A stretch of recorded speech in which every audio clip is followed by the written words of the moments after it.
रूहा सिद्धयरिया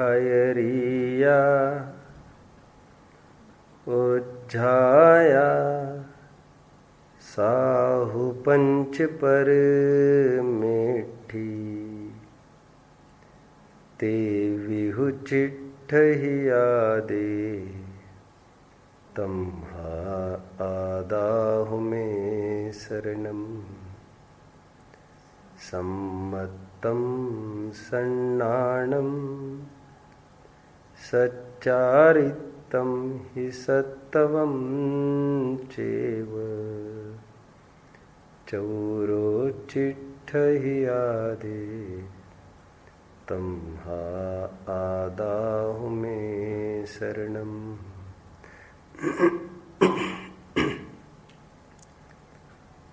आज सुबह की बात है।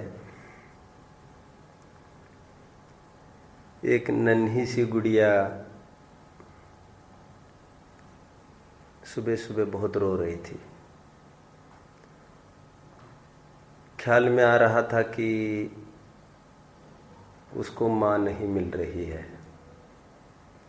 हर एक दरवाजे पर दस्तक देती जा रही थी और साथ में मम्मी मम्मी ऐसा रट भी लगाती हुई रोती जा रही थी।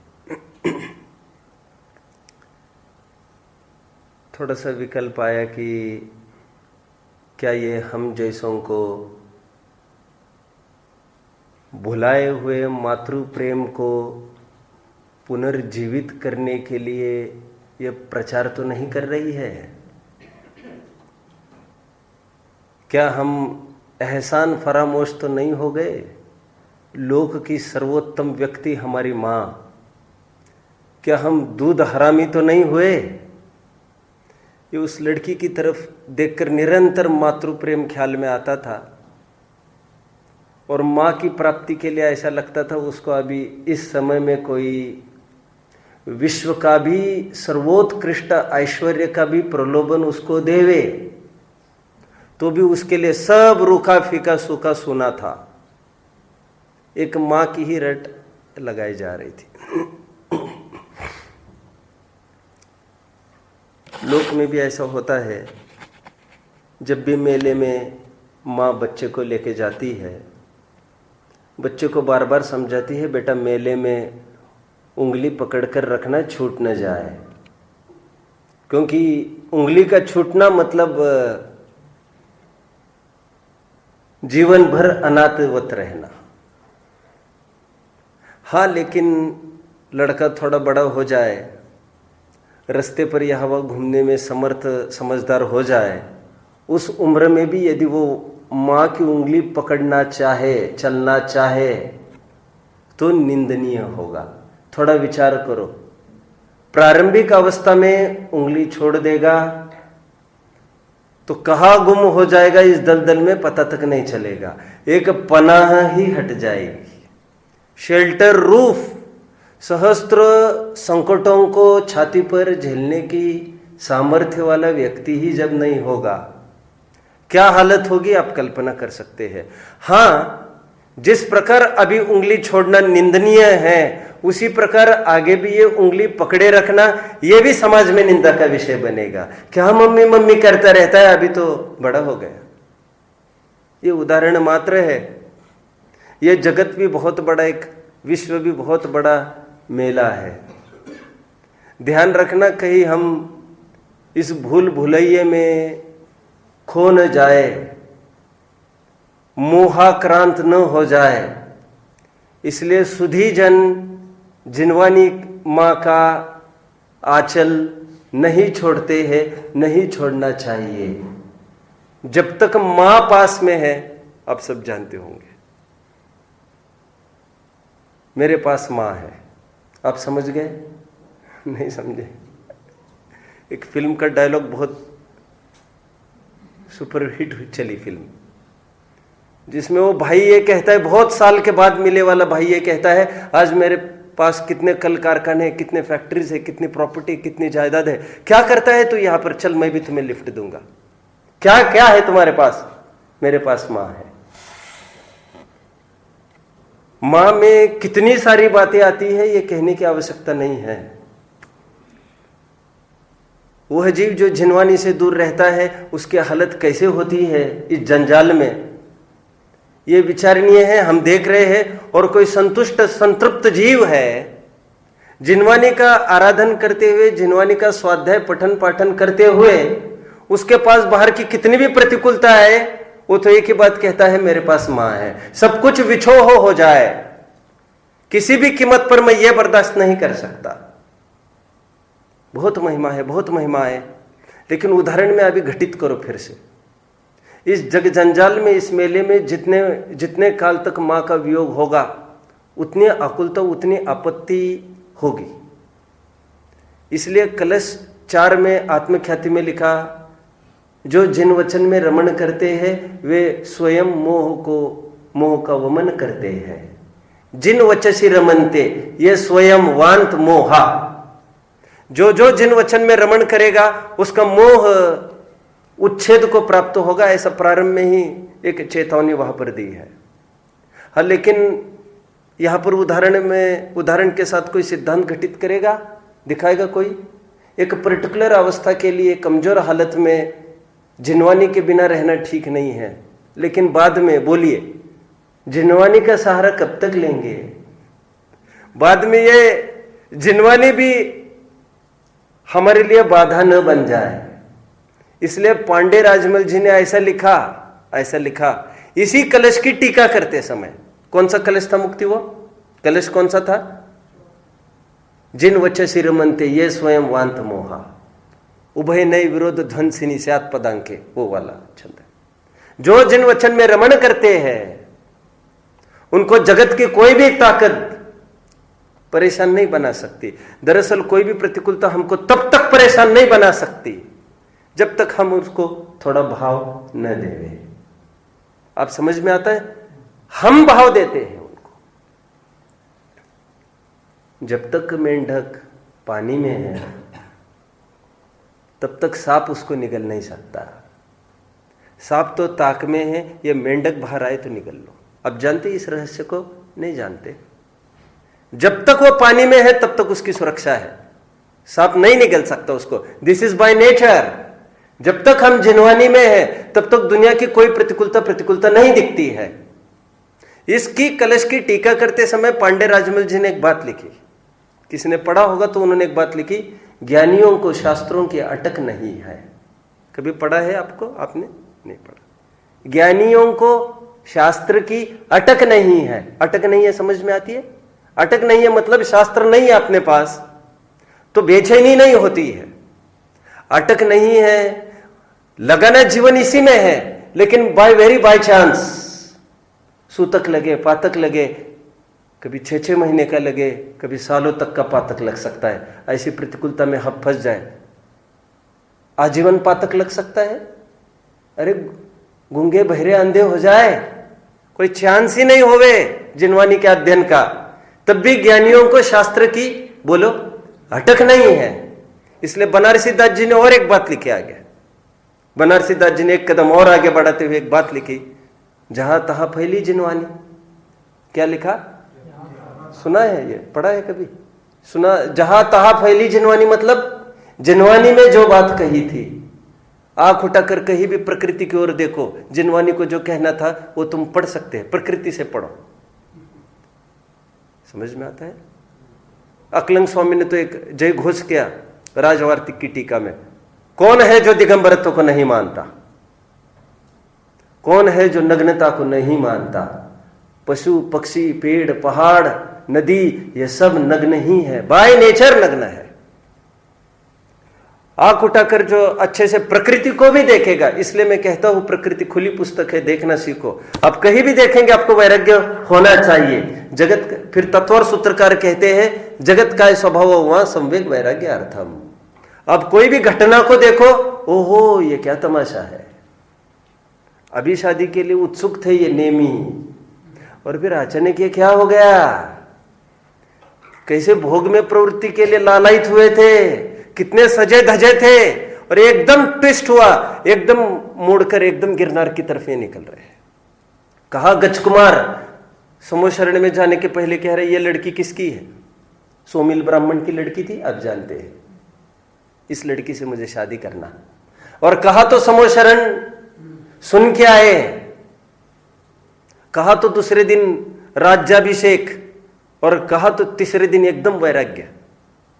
कितनी विचित्रता, 3 दिन में 3 दशाएं हुई। मुझे कुछ कहना है, आप थोड़ा सा समझने का प्रयास करो। कहने की बात यह है कि एक पर्टिकुलर अवस्था में जिनवानी हमारे लिए सहायक है, लेकिन ध्यान रखना इसकी भी अटक नहीं होनी चाहिए।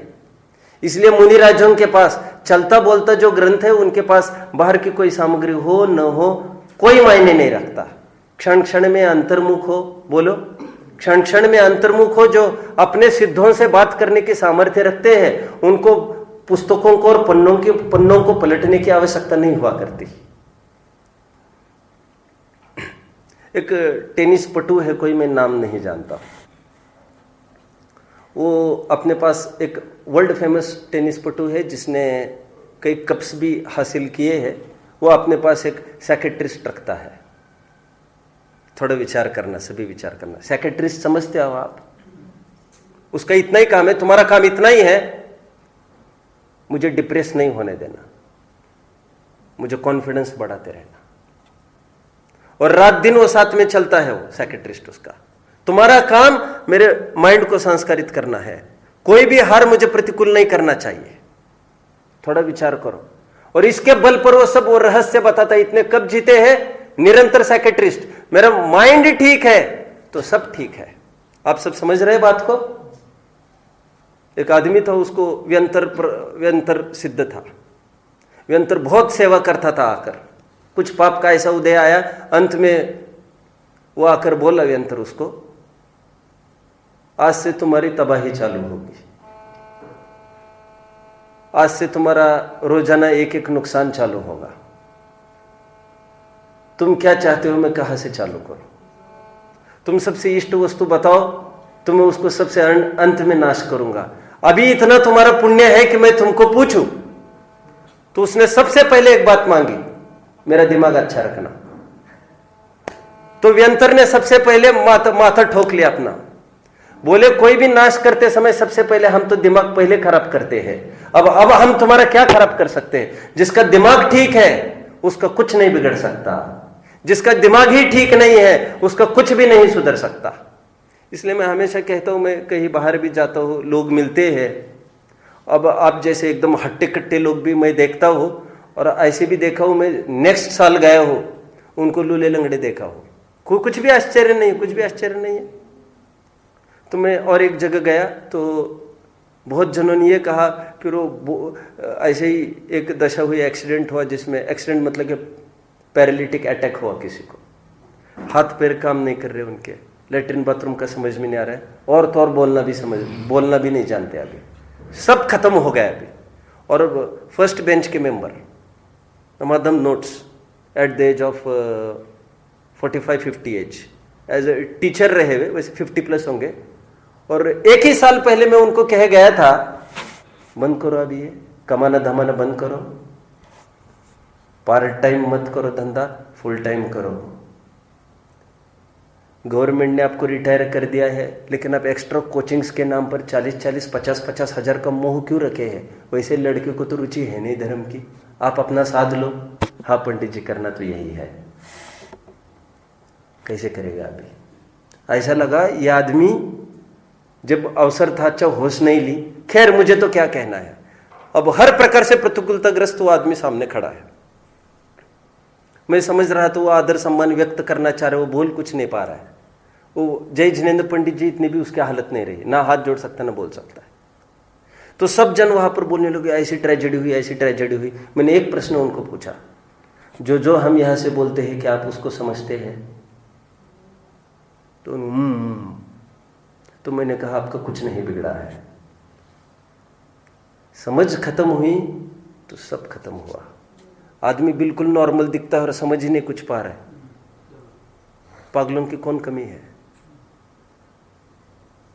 और समझ आपकी ठीक है, हट्टे कट्टे हो बराबर, हाथ पैर भी टूट जाए, सब हो जाए, हमारे हिसाब से संगी ही महत्वपूर्ण है। माइंड अच्छा है कान नहीं हो तो कैसे सुनेगा? पहले सुन लिया ना। अभी विचार करने के लिए तुम्हारे पास रॉ मटेरियल होना चाहिए। कोई दुनिया की ताकत तुमको दुखी नहीं कर सकती। हम भी अपने पास निरंतर इस साइकेट्रिस्ट को रखना न भूलें। जिनवानी हमको नित्य बोधिनी है। कोई भी संकट आए, सबसे पहले आप इसकी फाइल खोल कर देखें। मुझे यह तकलीफ आई है, आज मेरा इससे झगड़ा हुआ, धन को लेकर आपत्ति हुई, देखो ना आज मेरा ही धन था और मुझे आज मेरे भाई ने सब धन हड़प करके मुझे क्या दे दिया। अब पुण्य पलटो, महाभारत पढ़ो, सब पढ़ो। अब महाभारत पढ़ के भी आपको यही समझ में आएगा। क्या समझ में आएगा? भले आदमी कौरवों ने नहीं भोगा तो पांडवों ने कौन सा भोगा? मैं तो हमेशा ये कहता हूं, रावण तो सीता को नहीं भोग पाया, लेकिन राम भी कहाँ भोग पाया? क्या मुफ्त में लड़ाई चल रही है हमारी? वो राम भी कहाँ भोग पाया उसको? तो मुफ्त में गई ना लड़ाई सब। जिसको वस्तु भोगे ही नहीं है, और तू की मैं, तू के मैं मुफ्त में क्यों हम लगा रहे हैं? जो है वस्तु है उसको प्राप्त करने की मुफ्त में होड़ लगी है, और जिसको प्राप्त करना चाहिए तो उसको जानने समझने की होश ही नहीं है। गवर्नमेंट तो आज बताती है, गवर्नमेंट तो कितना बताती है, टीवी पर भी आता है, अखबार में भी आता है। माँ को चाहिए कि जो संतान पैदा हुई है उसको ब्रेस्ट फीडिंग का बहुत आग्रह रखते। ब्रेस्ट फीडिंग समझते हो आप? ब्रेस्ट फीडिंग समझते? माँ को अपना दूध पिलाना चाहिए बच्चे को, क्योंकि वो मानती है, आज साइंस ये मानती है कि सबसे सशक्त यदि कुछ डाइट होगा उसका, सशक्त, और कोई भी चीज आप देना चाहोगे उसको, वो अपच होएगी उसको प्रारंभ में। लेकिन आप कल्पना करो उस अभागे की जिसको मां का दूध ही अपच होने लग जाए, उसको कौन बचा सकता है? आप समझ रहे हैं मेरी बात को? सिद्धांत निष्कर्ष पर आइए। ये जिनवचन ऐसी चीज है, ये आपको निरंतर पुष्ट करेगी। और जिसको जिनवानी ही पढ़ने को ही एकदम ऐसा लगता है, रुका फीका सा ऐसा लगता है, क्या पढ़ना, क्या करना, इसको क्या क्या होगा, हम कौन पंडित बनना है, उसको कोई रोक नहीं सकता दुखी होने से। कल हम एक पॉइंट तक प्रकरण छोड़ा था, वो पॉइंट कौन सा था? कौन सा पॉइंट था? एक पॉइंट पर आकर रुके थे। मैंने कल कहा था कल चर्चा करेंगे। मैंने ये मुनि का स्वरूप खोला था, मैंने कहा था ज्ञान ध्यान तपोरकता, यहां तक बात चलाई थी। आज मेरा जितना भी कल्प है वो मैं पूरा करूंगा, क्योंकि आज का ही अंतिम टाइम है अपने पास। उसमें नए जो जीव है उनको भी कुछ मुझे देने का भाव है, एक प्रॉपर चैनल सबके जीवन में ये उदय हुआ ऐसा लगता है। हमारे पास संपत्ति थी, हम उस संपत्ति की खबर नहीं होने से हम कितना अकुलित और कितना दुखी है। ज्ञान और ध्यान दो शब्द की तरफ थोड़ा सा ध्यान दीजिए, अथवा हम ऐसा भी कह सकते हैं स्वाध्याय और ध्यान। आचार्यों ने बहुत अच्छी परिभाषा इसकी की है। स्वाध्याय मतलब आत्मा के बारे में जानना, और ध्यान मतलब आत्मा को जानना। और आत्मा के बारे में जाने बगैर आत्मा को नहीं जान सकते। ये पहले इसका एक नक्शा है। नक्शे को जाने बिना फाउंडेशन हो ही नहीं सकता। के बारे में जानो, ये पूरी जिनवानी आत्मा को जानने का नक्शा है। इसलिए और एक अपन एक बात समझ सकते हैं, स्वाध्याय ये बीज है, और ध्यान सम्यक दर्शन आत्मानुभव ये उसका फल है। स्वाध्याय बिना ध्यान संभव नहीं है। और बहुत अच्छे से कहो, ध्यान बिना स्वाध्याय सार्थक भी नहीं है, क्योंकि बीज बोया और फल ही नहीं आया तो बीज बोना किस काम का? स्वाध्याय का फल आत्म साधना ही होता है। इसलिए आगे जाकर शास्त्र स्वाध्याय की प्रवृत्ति को भी, टोडरमल जी की भाषा में कोई बताएगा, एक कोट किया, उद्धृत किया टोडरमल जी ने, पद्म पंचविशीति का कोट करके एक बात कही, शास्त्र स्वाध्याय में विचरने वाली बुद्धि को भी। इतनी समझदारी आप रखो। मुझे इतना ही पता नहीं किसका कितना स्वाध्याय है, क्या लेना क्या नहीं लेना।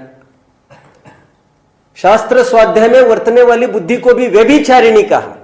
अपने आत्म स्वभाव से चूक कर, शायद आपके सुबह में भी वही प्रकरण आ रहा है, कोई बोल रहा था ऐसे ही, प्रवचन सार का कोई 76-77 ऐसी गाथा बोल रहा था, 78 वगैरह, उसकी भूमिका के रूप में वहां पर भी एक बात आई है, शुभोपयोग को इष्ट मानना ये धूर्त अभिसारिका के साथ रमण करने की प्रक्रिया है। मेरा तो विषय है नहीं वो, लेकिन वहां पर भी एक बात आई, शुभोपयोग में प्रवृत्ति, वो धूर्त अभिसारिका के साथ रमण करने की चेष्टा है। शास्त्र लिखना या आचार्यों की मजबूरी है। तुम कहते हो भले आदमी नाम नहीं लिखा, किस मुंह से नाम लिखे? मैंने किया कैसे कहे? चोरी पकड़ी जाती थी, और तो और उसकी आकड़। आप समझ रहे हैं मेरी बात को? चोरी तो चोरी, और ऊपर सीना जोरी है, मैंने लिखा। तुमने लिखा तो कौन निहाल किया तुमने? ये प्रमाण हो गया कि तुमने प्रतिज्ञा का फॉलोअप नहीं किया, दंड दो इसको। तुमको चुप्पी रखो, साधो। किसने लिखा मुझे नहीं पता, ये मोह मेरा कुछ नहीं, मैं तो एक ज्ञायक भाव हूं। लोग कहते हैं अमृतचंद्र ने लिखा, मोह में मत नाचो। क्या लिखा अमृतचंद्र स्वामी ने? जगत वाले कहते हैं अमृतचंद्र ने यह ग्रंथ लिखा है, हे जगत वालों, मैंने किया है ऐसा, मोह में मत नाचो।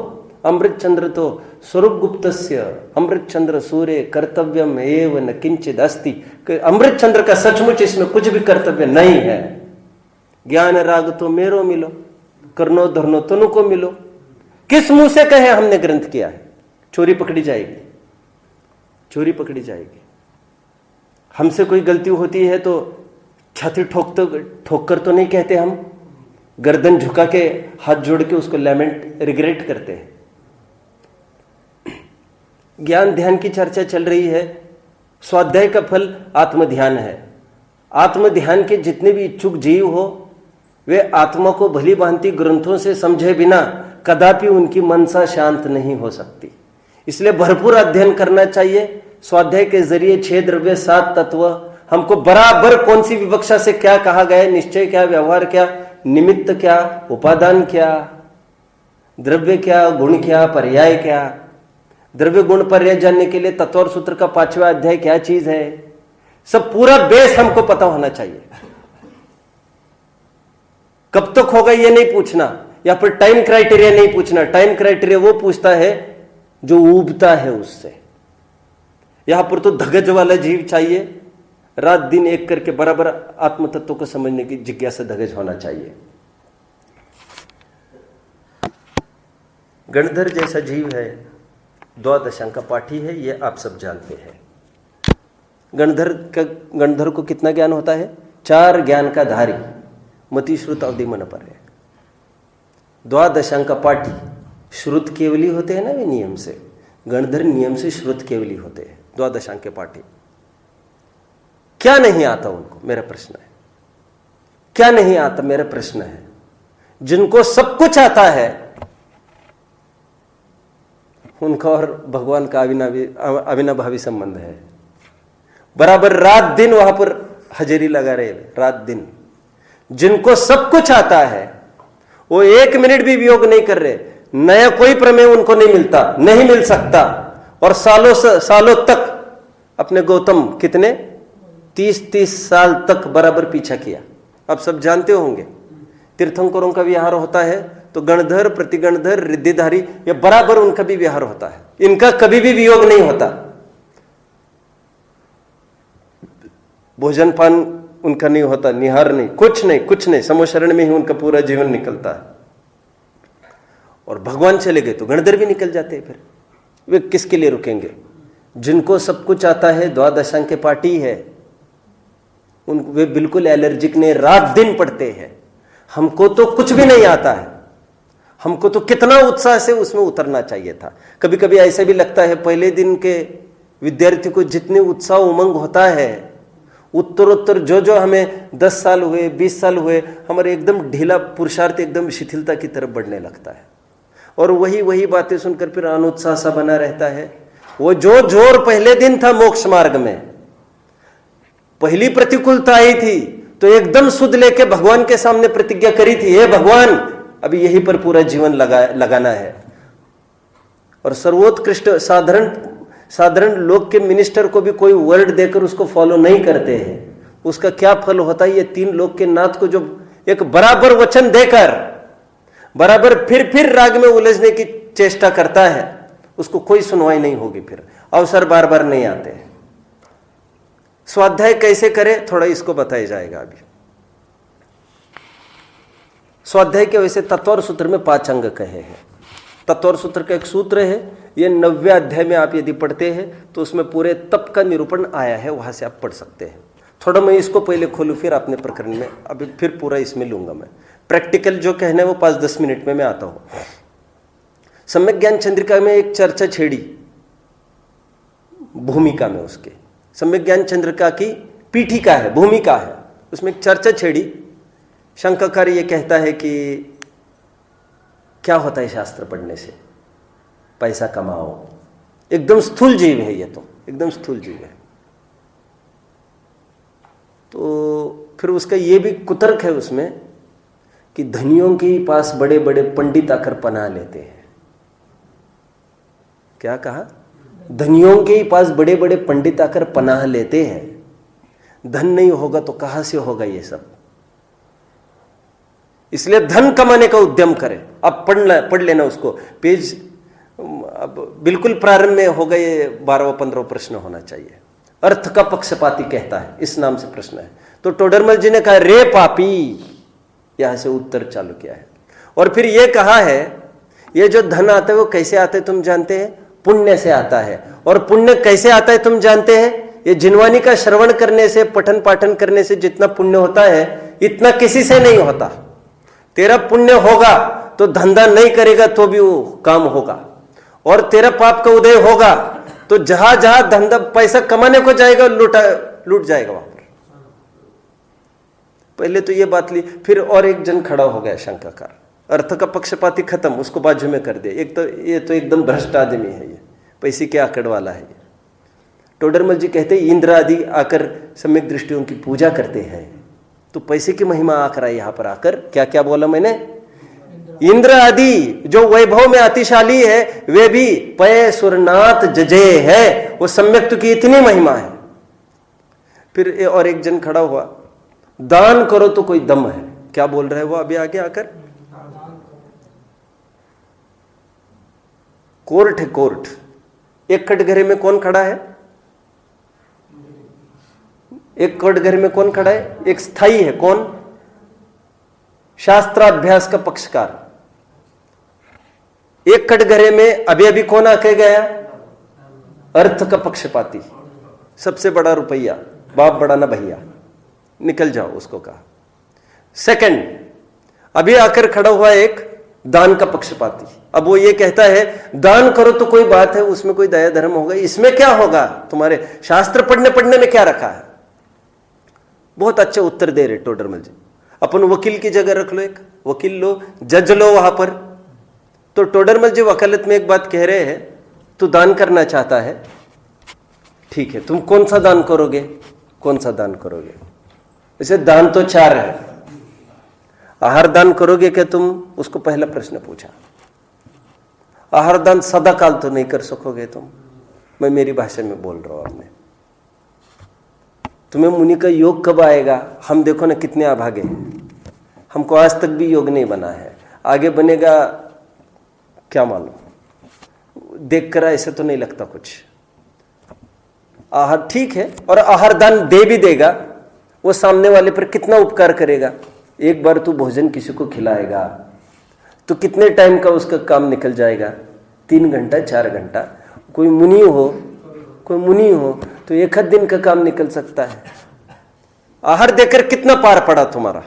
अपने जैसों को दोगे तो 3-4 घंटे में फिर भूख लगाएगी। आहार दान का तो ये है। आहार दान मतलब बहुत अच्छे से कहो तो तुमने 4 घंटे की जुगाड़ लगा दी, उसकी 4 घंटे का काम कर दिया। औषधि दान है, अभी आओ औषधि दान की तरफ। औषधि तो किसी को दान देता है, रोग का मंदिर है ये शरीर, तो अभी एक रोग ठीक करेगा तो दूसरा खड़ा होने का।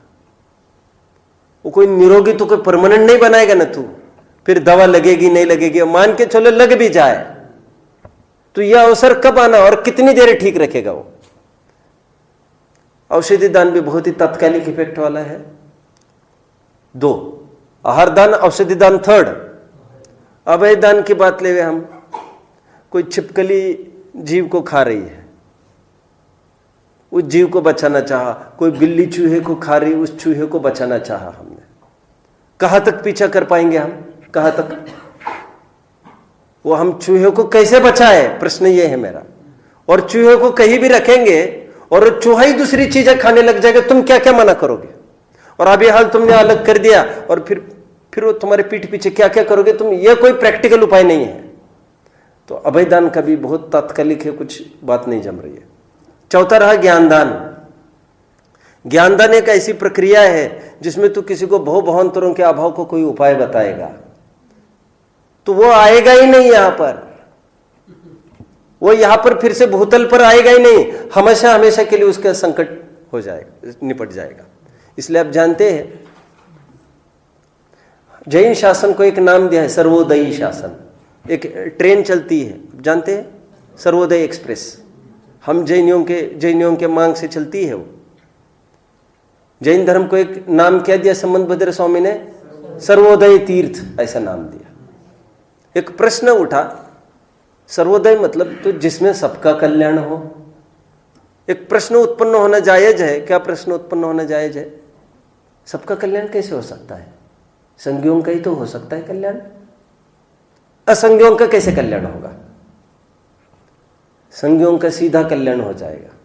सम्यक तो लेंगे, अणुव्रत महाव्रत लेंगे, और जो महाव्रत लेंगे वे असंज्ञों की रक्षा करेंगे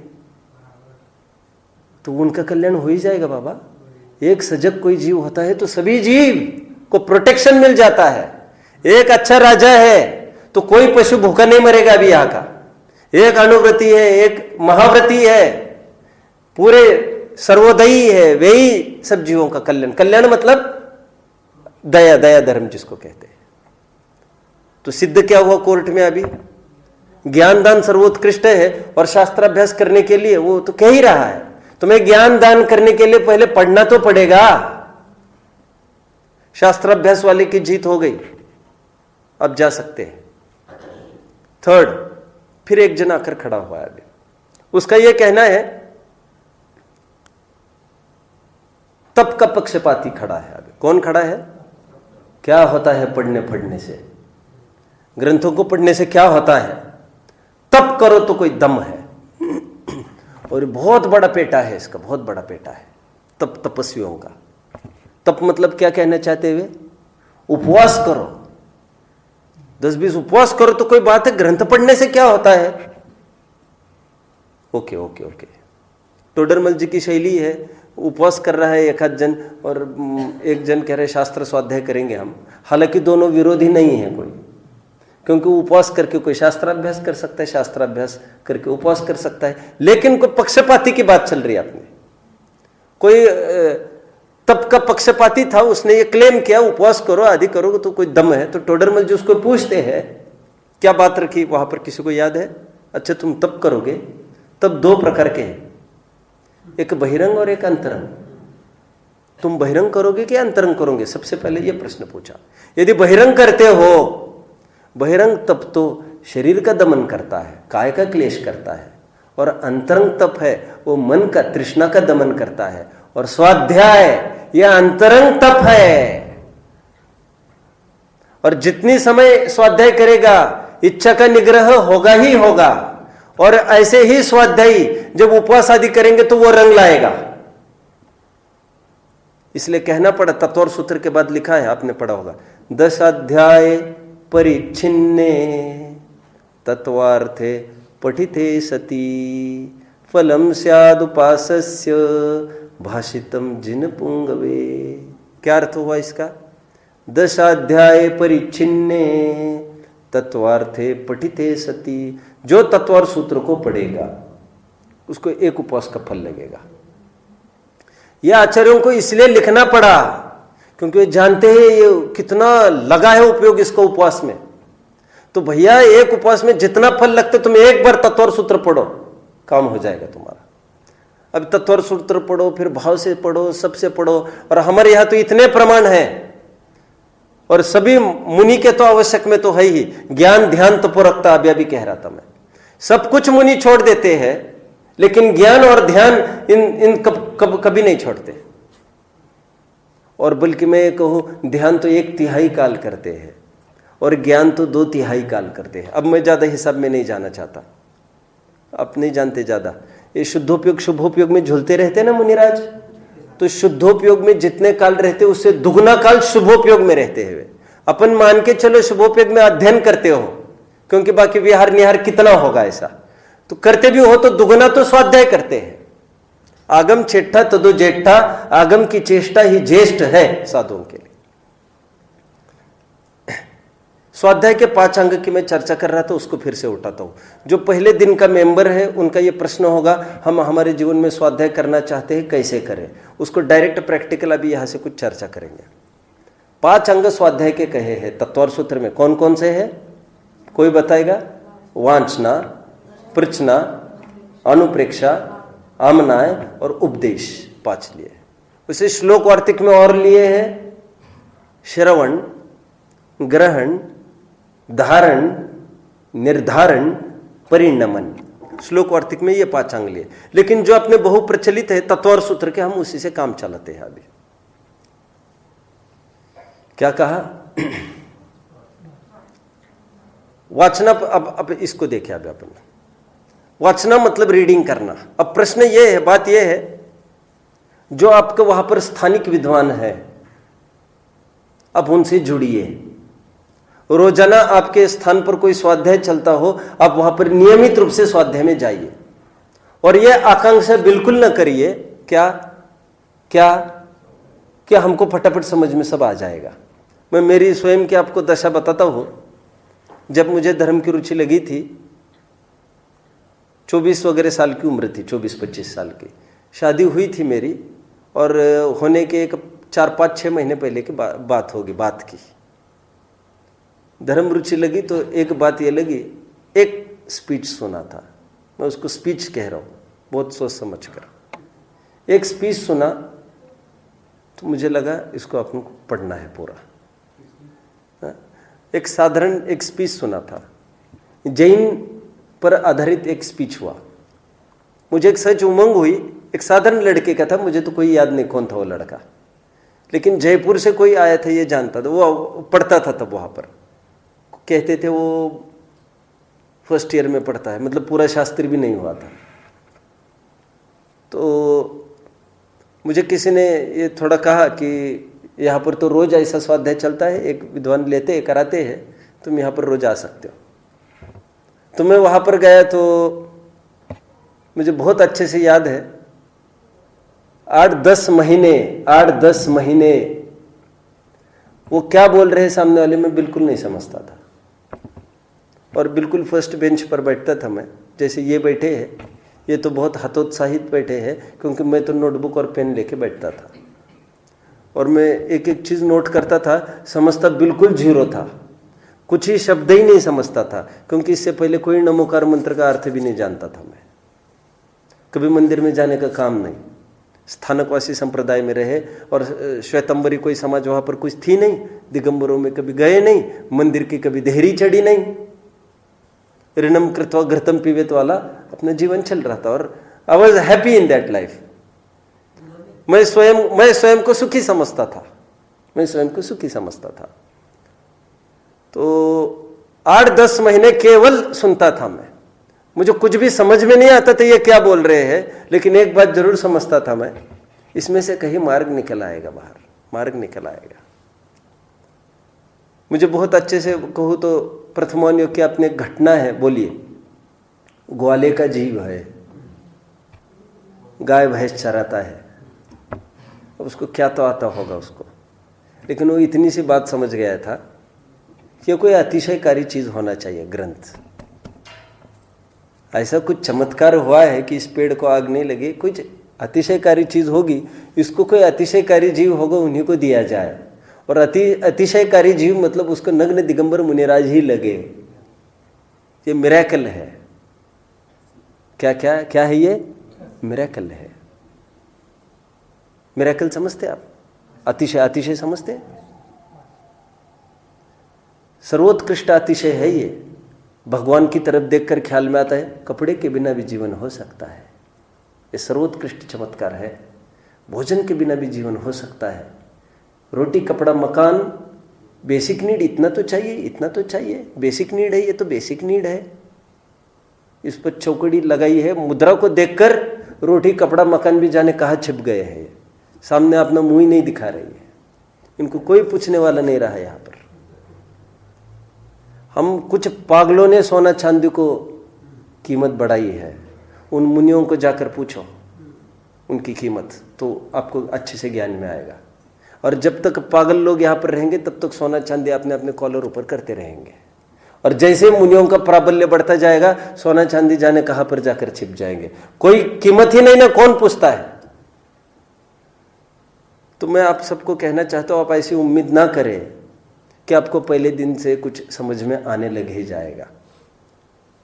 तो लेकिन आप हौसला बनाए रखें, क्योंकि टर्मिनोलॉजिकल वर्ड्स होते हैं, जैसे द्रव्य, द्रव्य ये टर्मिनोलॉजिकल वर्ड है हमारा। मैं बहुत टाइम पहले की बात है, मुझे रुचि होने के बाद सबसे पहले मुझे लगा था अपन पापा जी को थोड़ा पढ़ाएंगे कुछ घर ही घर में। तो फिर मैं उनको, मुझे आता हुआ तो कुछ नहीं था, मुझे तो पता करना था, इसलिए तो उस बहाने थोड़ा पढ़ाता था। तो जीव द्रव्य, तो सबसे पहले एक प्रश्न पूछते थे पिताजी, ये द्रव्य द्रव्य द्रव्य क्यों कहते जीव को? द्रव्य तो उसको कहते, पानी को द्रव्य कहते हैं, सीधी बात है ये, सीधी बात। द्रव्य किसको कहते? द्रव्य मतलब one that flows, flows. Solid, liquid, gas, 3 state होती है। हिंदी में उसको लिक्विड को द्रव्य कहते हैं, द्रव्य कहते, द्रव्य। ये टर्मिनोलॉजिकल वर्ड है अपना द्रव्य। तो मुझे बहुत बाद में ख्याल में आया कि जीव बहता है क्या जो इसको द्रव्य का? हाँ, 6 द्रव्य बहते हैं, कालापेक्षा, सब में परिणमन होता है। ध्रुव धातु से बना द्रव्य, एवरी वस्तु, प्रत्येक वस्तु फ्लो होती है, लेकिन वो क्षेत्रांतर रूप नहीं, कालांतर रूप। समझ में आती है आपको? कुछ टर्मिनोलॉजिकल वर्ड्स होंगे, जैसे मैंने अभी आपको कहा, द्रव्य, तत्व, पदार्थ। अब थोड़ा सा हौसला रखकर आप इतना समझना कि थोड़ा इन शब्दों का परिचय होने तक आपको थोड़ा धैर्य रखना पड़ेगा। अब सुनते जाए, टोडरमल जी की बहुत अच्छी भाषा में कहना, और न्याय की भाषा में, उद्देश्य। पहले जो जो टीचर पढ़ाता है उसको आप नोट करो और याद करो बस। 6 द्रव्य कहे, वहां पर पहले दिन ये बिल्कुल नहीं पूछना कि 7 क्यों नहीं, 8 क्यों नहीं, 9 क्यों नहीं, जैसे कहते वैसे मानो, उद्देश्य। और फिर जो लक्षण बताएंगे वे ज्ञान करेंगे, जीव किसको कहते हैं, पुद्गल किसको, वो भी बस एक्सेप्ट करो। जैसा विद्वान बताएगा वैसा ब्लाइंडली एक्सेप्ट करना है 2 स्टेजेस में, उद्देश्य, लक्षण, निर्देश। और फिर 3rd स्टेज पर परीक्षा। फिर घर पर जाकर एक काम करना। घर पर जाकर, मैं तो बहुत दूर की बात बोला, बहुत अच्छे से बोलो, बहुत अच्छे से बोलो। स्वाध्याय पूरा हुआ और तुरंत ही विचार श्रृंखला चलना चाहिए। आज जो 6 द्रव्य कहे, और मैं इन सब से गुजरा हूं, इन सब से मैं गुजरा हूं। कितनी रातें मेरी ऐसी गई है, मैं पूरा सोच विचार में मुझे पता ही नहीं मैं सोया कि नहीं सोया। और मुझे यही था कि आज आचार्य ने ये कहा है, कल क्या कहेंगे, आगे कल क्या कहेंगे, कल क्या कहेंगे। और दूसरे दिन जब भी मुझे जागरण हुआ, ऐसा ज्ञान में है, सबसे पहले यही आया कि आज क्या चर्चा चलेगी, उसमें आज क्या बात आएगी, आज क्या बात आएगी। इसी विचार से नींद आना और इसी विचार में जागरण होना। इसके बीच के आप समझ सकते हो, उसको नींद कहे कि जागरण कहे, अब उसको क्या कहे अपन। ये बराबर कोई भी ऊहा पोह हमारे दिमाग में बना रहना चाहिए। परीक्षण बुद्धि, क्यों, कैसे, न माने तो क्या दिक्कत, ऐसा निरंतर परीक्षण बुद्धि होना चाहिए हमारे दिमाग में। कुछ समझ में नहीं आता है, आपस में शेयरिंग करें। जो हमारे से पुराने श्रोता है उनसे शेयरिंग करके तू जो कुछ पूछ सकते, आज मुझे ये चीज समझ में नहीं आई, हम इसको चर्चा का विषय बनाए। जैसे यहां से आप बाहर जाते हो, आप चर्चा करने के लिए खूब फ्री है। बहुत अच्छी एक बात कहो, today we have freedom to think but we are not free to think. क्या बोला? कुछ समझ रहे क्या आप लोग? नहीं समझ रहे। Today we have freedom to think but we are not free to think. आज हमको आजादी है सोचने के लिए, क्योंकि संगी है, लेकिन हमारे पास समय नहीं है सोचने के लिए। जो सोचेगा वो आगे बढ़ेगा। ऐसा क्यों, ऐसा क्यों? परीक्षा प्रधान।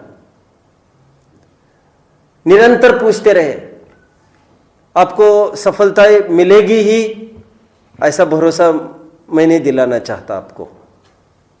बहुत बार आपको उपेक्षा भी होगी आपकी, क्योंकि क्या बार बार पूछता, और क्या एक बार बता दिया ना तुमको।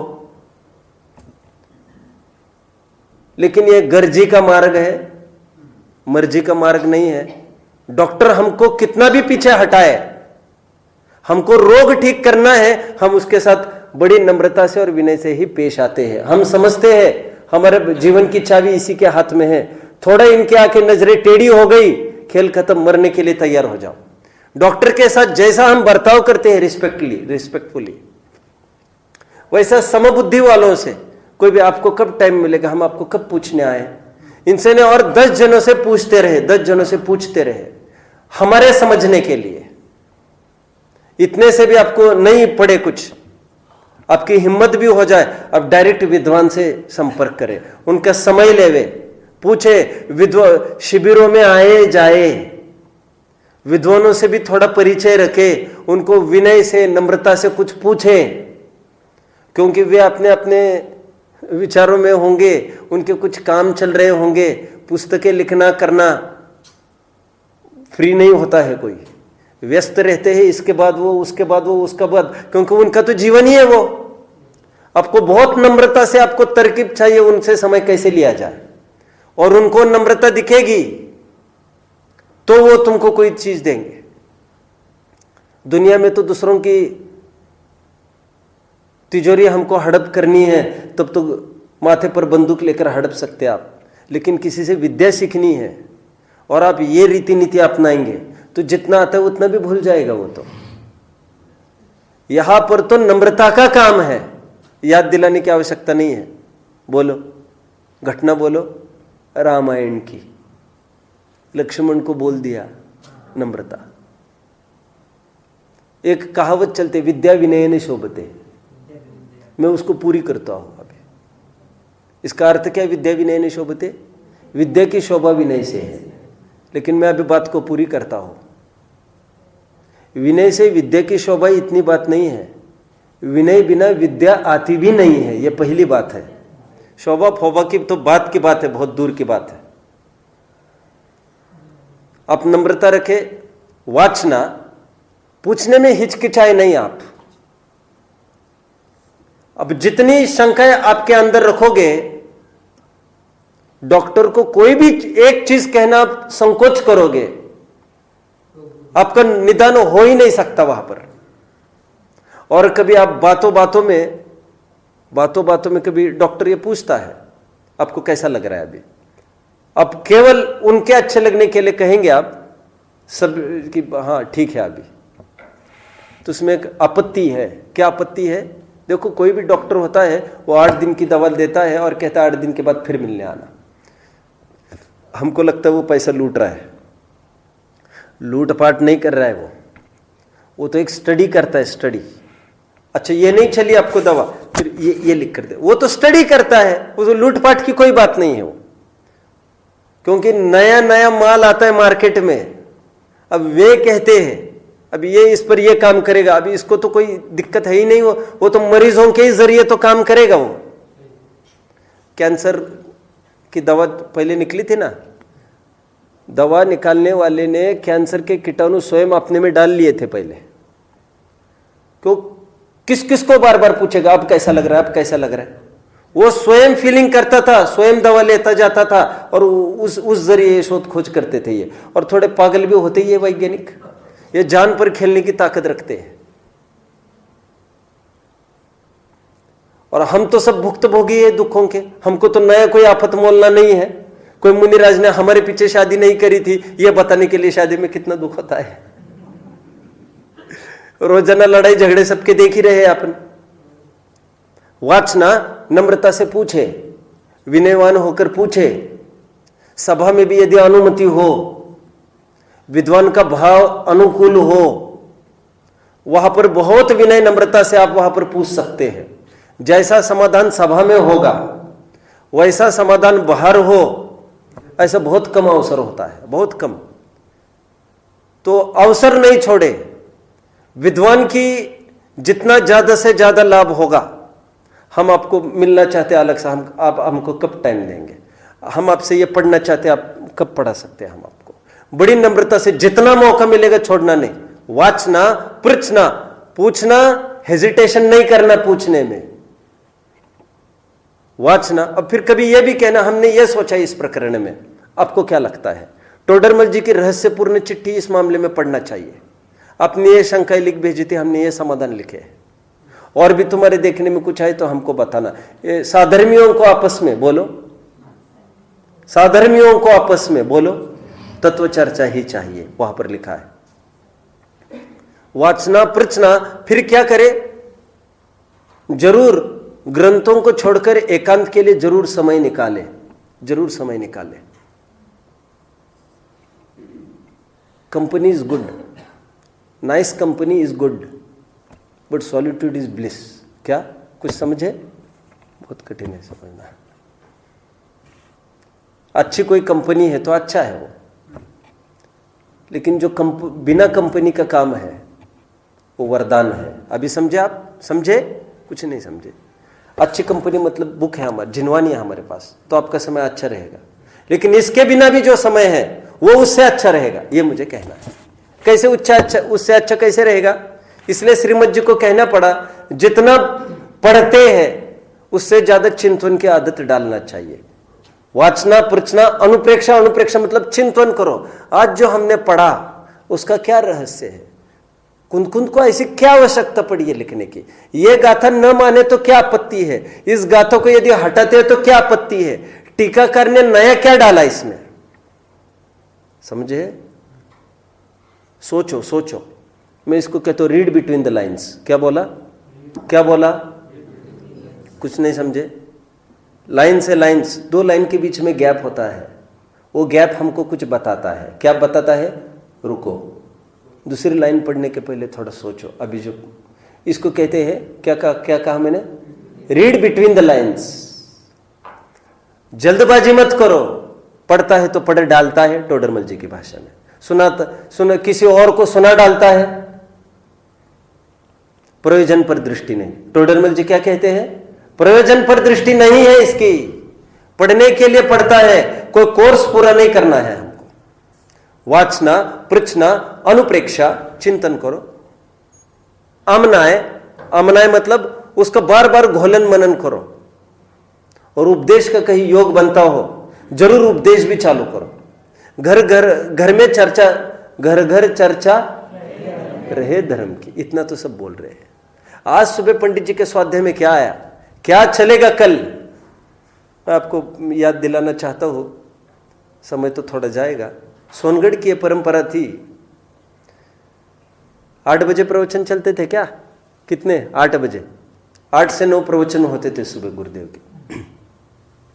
शार्प 8 बजे चालू होते थे, 9 बजे बंद होते थे। 8 के 15 मिनट पहले गुरुदेव सीट पर आकर बैठते थे, गद्दी पर आकर बैठते थे 15 मिनट्स बिफोर, और पब्लिक आधा घंटा पहले आकर बैठती थी। सभी जम जाती थी सभा। गुरुदेव वहां पर जो आज विषय पढ़ाना है उसको पलटते रहते थे पेजेस, क्या पढ़ाना है आज क्या नहीं। और जितने भी विद्वान बैठे रहते थे वे सब बिल्कुल रीडिंग करते रहते थे वहां पर। आज क्या पढ़ा है? विद्वान ये कहते थे, डॉक्टर साहब तो आज ये कहते हैं, भरी सभा में कहते हैं। गुरुदेव की किसी भी प्रवचन में बैठना होता है, आधा घंटा पहले जाते थे। तो अभी तक जो 3 गाथाएं चली, आगे जो 3 गाथाएं आएगी उसको पूरा पढ़ लेते थे सब। इतना तो होता ही है ना आधा घंटे में। और 10 दिन एक गाथा चलनी है, मान के चलो 10-12 दिन, तो 10-12 दिन वही विषय चलता था पढ़ने में, तो घोलन मनन वही चलता था। और गुरुदेव वहां पर आकर क्यों पढ़ते थे सबके सामने? तुम्हारा अकेला पढ़ा करो वहां पर कमरे में बैठकर। अरे वहां पर तो पढ़ते ही है, वहां पर तो पढ़ते ही है, रात दिन वहां पर भी पढ़ते ही थे, यहां पर आकर फिर पढ़ते थे। पंचम काल का तीर्थ का है जिनवानी को। वाचना, पृछना, अनुप्रेक्षा, आमनाय मतलब परिपाटी, निरंतर उसको घोलन मनन करे। और मौका पड़े तो आपको कुछ बोलना है, नहीं हम कैसे बोले, क्या बोले, इसमें संकोच नहीं करें। जितना हमको उदार दिल से, मुक्त हस्त से ऊपर से भर भर के बांटा है, हम कंजूसी ना करें उसको पास ऑन करने में, जितना बनता है शक्ति प्रमाण उतना आगे करें। पाठशाला लेना चालू करें, कहीं भी दूसरों पर उपकार करने के लिए नहीं, यह स्वयं के लिए उपकारी हो जाएगा। दूसरों को पढ़ाना ये पढ़ाने के लिए नहीं है, स्वयं पढ़ने के लिए है। क्योंकि हमको कितनी जिज्ञासाएं हो सकती है, ये 20 जनों को पढ़ाते हैं, 20 जनों को अलग अलग प्रश्न उत्पन्न हो सकते हैं, वे हमको पूछेंगे, हमारी विचारधारा एकदम पुष्ट होती जाएगी। जो मोक्ष मार्ग प्रकाशक ग्रंथ आया है, टोडरमल जी स्वयं प्रवचनकार रहे और 1001 जन उनके प्रवचन में रोज आते थे। ये उन्होंने सब फीडबैक लेकर ये सब तैयार हुआ। जितने प्रश्न आते हैं वो और भी किसी के प्रश्न हो सकते हैं, हमको मिलता है इसमें। और थोड़ा सा जीवन में, ये तो स्वाध्याय के बारे में बात हुई, सामायिक के लिए भी समय निकाले जिसमें चिंतन हो खूब हमने क्या पढ़ा है और क्या नहीं। थोड़ा अवसर मिलता है जीवन में, अब ये तो बहुत रेयर केस है, लेकिन बहुत निवृत्ति वाले जीव हो वो थोड़े जैनेतरों को भी पढ़ लेवे। आपको उतना भी टाइम नहीं हो, मोक्ष मार्ग प्रकाशक का 5वां अध्याय आप पढ़ेंगे, उससे आपको ख्याल में आएगा टोडरमल जी ने कितने जैनेतरों को पढ़ा था। आपको कम से कम 101 दाखले उद्धरण जैनेतर ग्रंथ के मिलेंगे आपको। एक भक्तंबर स्तोत्र का एक छंद है, हे भगवान बहुत अच्छा हो गया, मैं शंकर है, महादेव है, सबके पास गया, बहुत अच्छा हुआ और अंत में तुम्हारे पास आया। क्या एक छंद है, भक्तंबर में एक छंद है, हे भगवान बहुत अच्छा हुआ, मैं पहले यहाँ वहाँ गणपति है, ये है, सब जगह जाके आ गया और फिर तुम्हारे पास आया। क्यों? सबसे पहले तुम्हारे पास आता, फिर मेरा मन ललचाता, थोड़ा ये देख कर आओ, वो देख कर आओ, अब सब देख लिया हमने, अब कहीं जाने का भाव नहीं होता। तो एक बार यदि मौका लगे तो वो भी करना चाहिए। हमारा जीवन तो अध्ययन के लिए होना चाहिए। फिर आपके स्थान पर कोई विद्वान नहीं हो तो आज सीडी का जमाना है, अब कोई भी सीडी मंगा सकते हैं, उसको सुन सकते। मैं ये कह रहा हूँ कुएं तक नहीं जा सकते, कल का उदाहरण अन्य रूप में, कुएं से पाइपलाइन कर लो घर पर। पाइपलाइन तो हो ही सकता है ना, तुमने टोटी छोड़ी वही का वही तो पानी आ रहा है, कौन खेचन कौन करे, मत जाओ वहां से सीडी मंगाओ और आपको जो विषयवार चाहिए। आज महाभाग्य से हमको बाल बोध से लेकर षट खंडागम तक के आपको प्रवचन मिल जाएंगे। लेकिन एक कहना मैं जरूर चाहूंगा, कभी कुछ पढ़ लिया, कभी कुछ पढ़ लिया, कभी कुछ पढ़ लिया, कभी कोई पत्रिका देख ली, कभी कोई पत्रिका देख ली, कभी किसी की दवा खा ली, कभी किसी की दवा खा ली, कभी फिर इस डॉक्टर से, फिर इस डॉक्टर को पकड़ लिया, 4 दिन उसका खा लिया, 4 दिन उसका खा लिया। कौन से डॉक्टर को जाकर कहोगे इलाज नहीं आया? तो कोई भी आप अध्ययन करते हो, अद्योपांत उसको ग्रंथ लिया है, अद्योपांत उसको पूरा करें हम बहुत अच्छे से। जब हम पढ़ने बैठते हैं, एक पेंसिल हाथ में लीजिए, एक पेंसिल हाथ में लेकर जो जो अच्छे बिंदु आए हैं उसको नोट करें आप। एक डायरी भी अलग से बनाएं, जो अच्छा लगा है उसको अंडरलाइन करें, जो अच्छा नहीं जो जिसमें शंका रही कुछ उसको क्वेश्चन मार्क करें और एक डायरी बनाकर वहां पर प्रश्न चढ़ाए और ताक में रहे। यदि कोई विद्वान का समागम मिलता है और बहुत निकटवर्ती कोई विद्वान हो जिस पर आज तो फोन पर भी बात हो सकती है, तो उनका अनुकूल समय लेकर हम फोन पर भी समझे हमने ऐसा ऐसा पढ़ा, यहाँ पर इसका क्या अर्थ निकल सकता है। वैसे हमने गुरुदेव के भी प्रवचन पढ़े, हमने और भी प्रवचन जो भी आते हैं आज के विद्वान के, इनका भी सुना उनका भी सुना, लेकिन अभी भी नहीं कुछ ख्याल में आता कि आप मुझे बताने की कृपा कर सकेंगे। तो बराबर, और फिर जो समाधान आया उसको बराबर बाकायदा डायरी में नोट करें। आज मेरे पास ये सब है, मेरे प्रारंभ में जितना लगभग इतना प्रश्न उत्तर की इतनी डायरीज मेरे पास भरी है। मैं भी 2-3 बार मैं भी गया था शिविर वगैरह में, थोड़ा एक ट्यूनिंग के लिए, प्रारंभ के लिए। हमको तो कुछ नहीं पता ना, हमको तो कोई उंगली पकड़कर एक गडिलना तो चाहिए प्रारंभ में, उसके बिना कैसे चल पाएंगे हम, और बाद में तो कोई आवश्यकता वगैरह कुछ नहीं हुआ करती। लेकिन प्रारंभ में आपको इतना सब करना पड़ेगा। और विद्वानों का सानिध्य नहीं है, जहाँ पर शिविर हो वहाँ पर जाए और वहाँ पर बीच बीच में भी यही चर्चा करते रहे, यही पढ़े जो आज पढ़ाया। जैसे प्रवचन सर की 80वीं गाथा चल रही है आपकी, वहाँ पर मैं तो कोई पर्टिकुलर ग्रंथ चला भी नहीं रहा हूँ, लेकिन मैं जो आधार दे रहा हूँ आपको, आप उसको रिफर कर सकते हैं। यहाँ पर नोट तो कर ही सकते आप, आज क्या क्या विषय में कैसे कैसे लिया तो उसको रिफर करें, आज ये लिया, फिर क्या जमी क्या नहीं जमी वहाँ से रिफर करके फिर आगे पीछे पूछ लेना। जमे, यहां पर साधारण हाथ ऊपर करे, विद्वान यहां पर भी पूछ सकते, बोलो कोई शंका हो तो बता सकते हो। तो इस विधि से आप स्वाध्याय में बढ़ सकते हो। सफलता कब मिलेगी कुछ नहीं कह सकते हम, लेकिन इतना जरूर मैं कल बात कही, थोड़ा इशारा किया था। जयचंद जी ने उम्र की 60 साल के बाद लिखना चालू किया, तो हम ये भी मत सोचे हमारा बुढ़ापा आ गया है, ये है, और निरंतर युवा चाहिए। और लेट हुआ होगा, लेकिन अभी ऐसा कुछ नहीं बिगड़ा है, क्योंकि अभी भी तुम स्वयं होकर अपने अपने पैरों के ऊपर चल के आए हैं, कोई उठा के तो नहीं लाया है आपको, मतलब अभी कुछ नहीं बिगड़ा है। और मैं तो बहुत जगह कहता हूँ, आज हमको बहुत जोश भी है, आज हम कुछ समझ में नहीं आया, उठकर 2-4 अलमारी देखकर ग्रंथ खोल सकते हैं, रिफर कर सकते हैं, फ़ोन करके पूछ सकते हैं, कुछ नहीं विद्वानों के दरवाजे पर जा सकते हैं। शिविर आगे ये भी दशा जानी है, आगे फिर लगेगा देखना है। सर्वर सिद्धि का आधार बोल रही है, सर्वर सिद्धि देखनी, सर्वर सिद्धि भी दिख रही है अलमारी में सामने, कौन उठे कौन लेवे, फिर बढ़ती उम्र में आप न उठ सकेंगे, उत्साह भी आपका उत्तर डाउन होगा। आज आपके पास थोड़ी ताकत है, जोश है, तो उसका आपको लाभ उठाना चाहिए। तो स्वाध्याय ये ध्यान के लिए एक बीज है। ग्रंथों में तो लिखा है रात दिन स्वाध्याय करना चाहिए। सदा सुखदास जी कहते हैं, जितना समय मेरा अध्ययन में गया वो सब सार्थक है, बाकी सब व्यर्थ है। जिन लोगों ने अपनी संतान को ज्ञानदान कराया, स्वाध्याय में लगाया, वही के लाइन्स कह रहा हूँ मैं, हो सकता है 276 पेज हो, मोक्ष रत्नकरण सावकाचार। जिन जीवों ने अपने बच्चों को स्वाध्याय में, धर्म मार्ग में लगाया, ज्ञान मार्ग में लगाया, मानो उन्होंने करोड़ों का धन दिया है, ऐसे लिखा है, पढ़ लेना वहां पर। गांधी जी का तो एक स्टेटमेंट था बहुत फेमस, बच्चों को अनुकूलता इकट्ठा करने की अपेक्षा उनको प्रतिकूलताओं से जूझने की आदत डाले, कार्यकारी वो है। हम पैसा नहीं जोड़े, हम गरीबी में कैसे निखरना चाहिए, हम ये विद्या सिखाना था हमको उसको। हम पैसा जोड़ते हैं, हम जाने के बाद वो तो पैसा चला भी जा सकता है, नहीं जाए तो गुमान हो सकता है, दोनों में आफत है, दोनों में आफत है।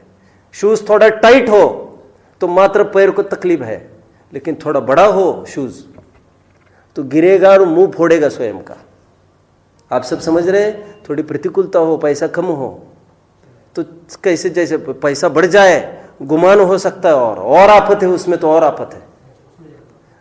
कम पैसे में तो दबकर रहेगा, नम्रता भी ऑटोमेटिक आएगी, सब जगह आएगी, आकड़ तो नहीं होगी। और आकड़ में फिर कभी विद्वान का, कभी धर्मात्मा पुरुष का भी अभिनय कर सकता है, सब हो सकता है। क्योंकि जब जहाँ पर धन हावी हुआ है वहाँ पर क्या ज्ञान क्यों करता है, ज्ञान की साधना ये होती है। ओके, ओम नमः।